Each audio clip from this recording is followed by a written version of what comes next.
Naozaj vždy som rešpektovala starších ľudí, vždycky som ich brala ako v podstate ako keby aj vzor, pretože tí starší ľudia si toho zažili viacej, majú viacej skúseností a tak ďalej, hej, že naozaj som si ich rady, ich slova vždy brala k srdiečku. A vtipné je, že časom človek zistí, že je to asi možno, že to najhoršie, čo môže urobiť.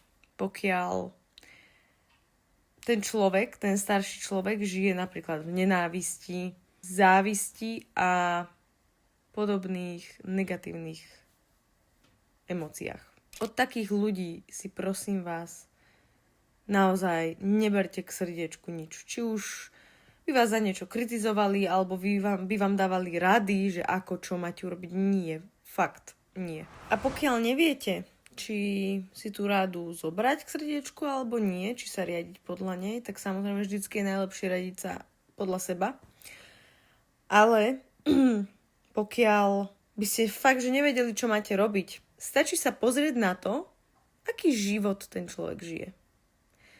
Pretože pokiaľ si poviete, že takto žiť nechcem, nechcem mať takéto manželstvo, nechcem mať takéto vzťahy, nechcem proste žiť život toho druhého, nelúbi sa mi, tak si myslím, že ste práve prišli na tú odpoveď, ktorú hľadáte.